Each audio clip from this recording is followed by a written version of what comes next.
The hidden problem with painting ceilings the same color.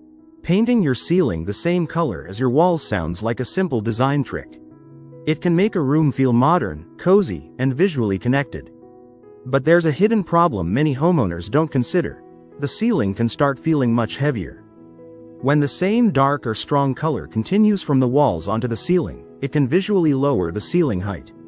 In smaller rooms, this may make the space feel tighter and less open. Another issue is lighting. Ceilings reflect a lot of the light in a room. A darker ceiling absorbs more light instead of bouncing it around. The result can be a room that feels noticeably darker, especially when there isn't much natural sunlight. There's also the issue of imperfections. Ceilings often have small cracks, uneven surfaces, or patchwork.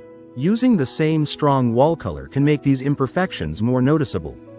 So, does that mean you should never paint your ceiling the same color as your walls? Absolutely not. The trick is choosing the right shade.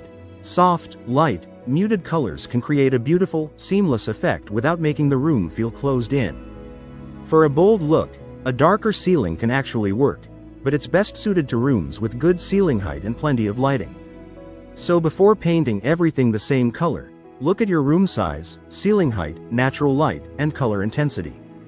Because the right ceiling color can transform a room, but the wrong one can make it feel smaller, darker, and heavier. If you like the video, give it a thumbs up and share it with your friends. For more useful and interesting information, subscribe to Engineer Ajay Lod's channel, How to Make My House.